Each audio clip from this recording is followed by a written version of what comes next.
Look me in the eye. Read my lips. Stop doing this foolishness in my country. If not, I'm going to kick you out. I promise you. We're going to do the best that we can to kick you out as undesirable. This is a warning.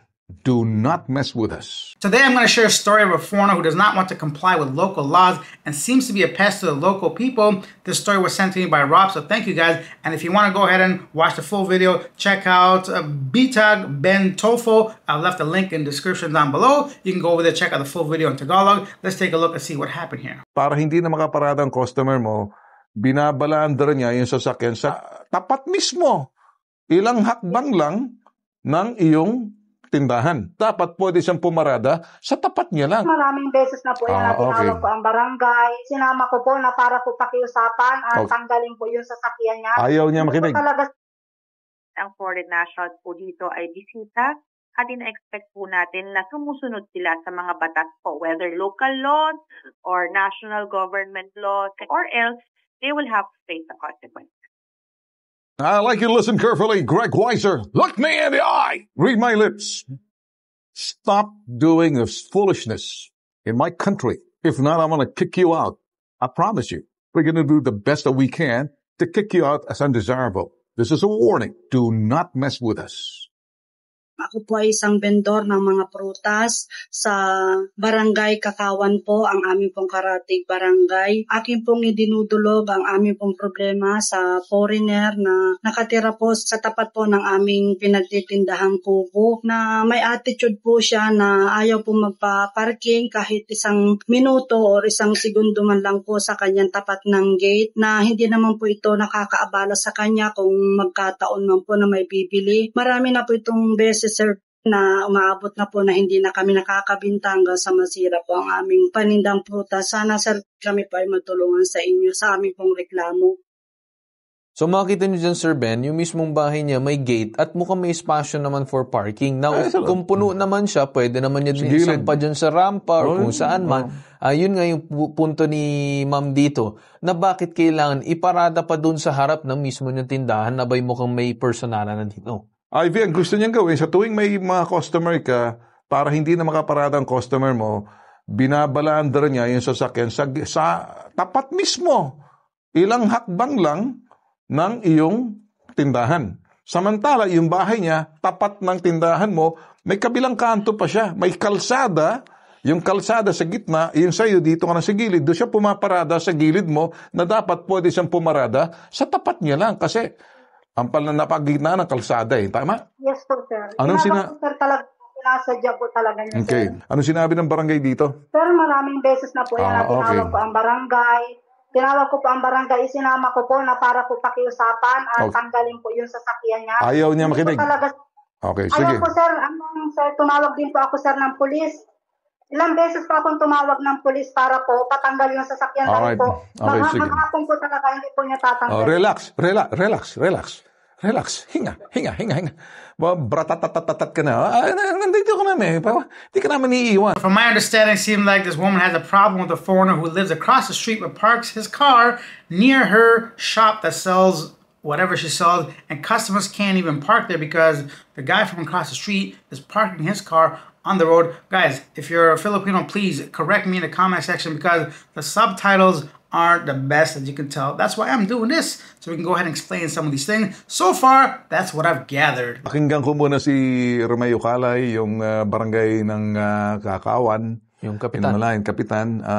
Kap, magandang umaga po sa iyo, Kap Romeo Lakay. Sir. Hello, sir. Magandang tanghali po. Magtatanghali na nga. Mga barangay Kakawan, Pinamalayan, Oriental Mindoro. Anong nangyari dito na parang naawa naman kami rito sa constituent mo na parang hindi raw ata nakikinig din yung American citizens Ayan, nananadya na, nakikita namin yung bahay niya, malapit. Bumaparada mismo sa tapat mismo ng tindahan nitong... Yan po sa sir, yung complaint po nang yan ay sa total lang po ay nagka-problema din po ako, sir. Kasi po yan ay hindi lang po isang beses, at marami na pong beses na may mga sumuko sa akin ng verbal at may pagkakataon po na nagkaroon po kami ng mediation dito po sa aking tanggapan. Okay. So yung mediation naman po, sir, ay palibasa nga po, hindi man po siya humihingi apologize sa complainant. Kung kaya po yung usapin po nila ay napapunta na po ng police station dito po sa Pinamalayan Police Station. I'm not really certain of how the barangay situation works. I think they have like just mediation power. They don't have any arrest power or any kind of enforcement, from my understanding, dealing with like other expats that told me stories and things like that. And looks like when they took the complaint to the police station, they haven't done anything about it. And this is affecting the woman's business and, of course, causing a lot of stress to her, which I don't blame her at all. Okay. Sorry, Mindoro. Okay. Anong nangyari sa pagpunta ng police station? Wala? Nangyari? Kinakausap? Hindi ko lang po, sir, alam doon sa complainant. Kung yung usapin po na in-endorse ko po sa kanila, ito nuloy po nila yung usapin. Okay, sige. Alright, sige. Kap, nagginawa mo ng trabaho mo, siguro at this point, kami nagpapasalamat po sa iyo, ha? At isa pa po, sir, kasi po siya ay, yun po kasing kanilang lugar, yun po kasing pinaparkingan po ng mga motorista, at the same time po yung provincial road. Provincial road. May government property po yun, okay, na kung saan nga po ay pinapaliwanag ko sa kanyang asawa, na yan ay pag-aari ng gobyerno at wala silang karapatang pigilan ang sino mang motorista na paparking sa harapan ng kanilang bahay. Kasi may pagkakataon po na may isang motorista na tumigil po doon at meron lang siyang kinausap through cellphone dahil bigla po ang tawag. Ngayon, yung pagkakataon po lang yun ay nagsumbong po sa akin ng verbal at hindi na po nila itinuloy. At sabi sa akin, kapag sabihan mo na lang, at yun nga po, na sabi niya po sa akin, may tumawag sa kanya at nagkataon na napaparada lang pa siya sa harapan ng bahay. Ngayon, question siya nung may-ari ng bahay na si Greg Weiser. Okay. All right, so they're going to go ahead and bring the Bureau of Immigration into the whole thing. I mean, personally, I would have thought the police would have handled the situation, give him a warning, write him a ticket if he's in the wrong. And I would have to be honest here, I do have a little bit of doubt about this story. I feel like no reasonable individual would go to this length to be on a TV show by simply not moving their car. I feel like Greg feels he's got the right to park his car there, that the road belongs to the government and not to this lady, but also this is going to get real messy if you go down the legal path. I'm curious to see what they can do to actually, what is immigration going to do? Kap, kaya namin kinausap, kinoconfirm lang namin talagang matigas ang ulo itong Amerikano na to. Dito tayo sa spokesperson ngayon ng Bureau of Immigration, Carl, And, yes. Good morning, good noon na ngayon. Dana Sandoval, ma'am, magandang umaga po sa inyo, ma'am. Good morning. Magandang umaga po.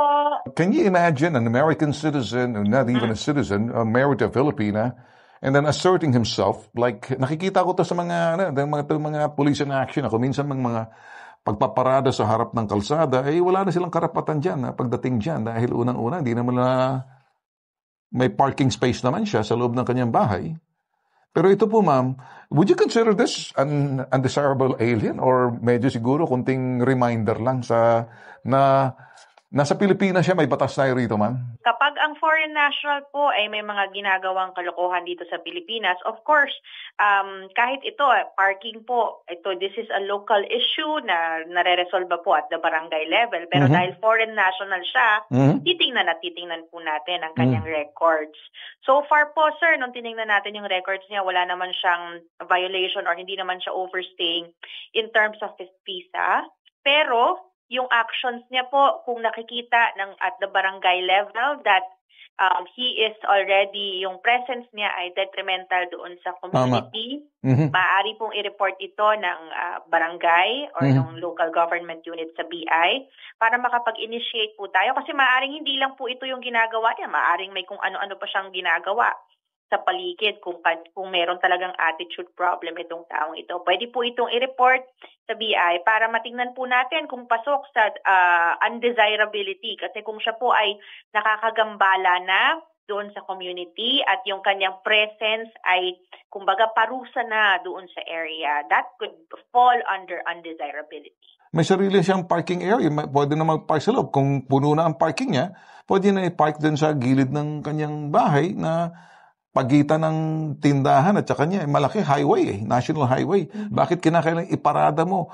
Ibalanda, halos idikit na roon mismo sa ito'y stall ng lumapit sa atin dito. Tutulungan po namin to rito, ma'am, para masilip po ninyo, with the help of these complainant and then the certification ng barangay para medyo mabigyan po siya ng siguro kunting advice, no? Hindi naman sa pinapalayas natin. Baka kasi akala niya kung ano nagagawa niya rin sa Pilipinas ay he can behave undesirably. It's okay lang. Yeah, like the woman said, this should be handled at the barangay level, but since he's a foreigner, They can file like an undesirable alien if someone reports you causing disturbance in the community. If they find you just being a problem, a simple report can go a long way. And looks like they already looked at his case. He's not overstaying, doesn't have any violations. But personally, I would not take that risk. If I was even in the right, I don't want to be going against the local community, the local barangay, and being reported to the BI. So even if this woman is in the wrong, I think because I'm a foreigner in another country, I don't have a citizenship, I don't want to be taken away from my wife, kicked out and blacklisted over, sometimes the world's unfair. Let's just say he is in the right. I still would just move my car. Personally, I just don't want no problems. I don't want no drama. This is not my country. I don't have the rights. I don't have the legal system to back. Even if I'm right, like I said many times, it's not the road I want to go down. It's not the path I want to take. So it looks like they want to try to warn this guy at least a little bit first before taking it to the next level. Hindi siya marunong sumunod sa batas natin, alam niyo naman siguro, ma'am, susunod na gagawin ninyo, ma'am. We're not trying to tell you exactly what to do, but nilalapit lang po namin sa inyo, ma'am. Yes, sir. Lalo po, itong mga to, hindi porket tama po ang visa natin or hindi tayo overstaying, ay free pass na po yan para maggawa ng kalukuhan or maging rude sa mga kababayan. Tandaan po natin, ang foreign nationals po dito ay bisita at ina-expect po natin na sumusunod sila sa mga batas po, whether local laws or national government laws, kailangan pong sundin nila to or else they will have to face the consequences. Alright. Thank you so much, ma'am. Gagawa po kami ng hakbang. Tutulungan po namin nagreklamo. Maraming salamat po, Ma'am Dana Sandoval, spokesperson ng Bureau of Immigration. Thank you, ma'am. Anytime po. Thank you. Good morning. Ngayon naman, ma'am, yung aming pag-uusap ay sana na nagdagdag kaalaman din sa inyo na pagka isang dayuhan or foreigner pumasok sa ating bansa at mag-i-stay, kailangan din po mag-abide sa ating batas. Ngayon na mukhang may mga problema or complaints laban sa kanya, it's more of an immigration matter na siya. Kaya po namin inilapit sa immigration and sabi daw nila makikipag-coordinate sila sa barangay para alamin yung mga issues and kung ano man para mapatawag itong sinasabing foreigner at bigyan ng sinasabing atensyon at sabihan sa kanya na umayos siya. Kung hindi, mawawalan siya ng sinasabing karapatan na magstay dito sa ating bansa. Nakuha mo po yun, Ma'am Ivy? Tulungan natin yan. Okay. At nandito po kami para tulungan po kayo. Okay. Sir Ben. I'd like you to listen carefully. Greg Weiser, look me in the eye. Read my lips. Stop doing this foolishness in my country. If not, I'm going to kick you out. I promise you. We're going to do the best that we can to kick you out as undesirable. This is a warning. Do not mess with us. Now imagine how bad it's got to be for you to go ahead and talk to the barangay, talk to the police, and then bring it to, I believe this is Rafi Tofo's brother, if I'm not mistaken. If I am, please let me know. So I feel like the woman's got a right to be complaining like this, but also maybe the guy thinks he's in the right. Regardless, all they got to do is make one complaint for you being rude. Let's say you get into an argument, you say the F word, you call them names, you say something just completely out of line or rude. They could take that if there's a video evidence, like they keep recording, and the BI can simply kick you out. It's not that hard. Once again, you're in this country, in the Philippines. Even if you're married to a Filipina, you quite don't have the same rights as a citizen. Leave your comments down below. Let me know what do you think of this whole story, and I'll see you guys in the next video. Thanks for watching. Bye.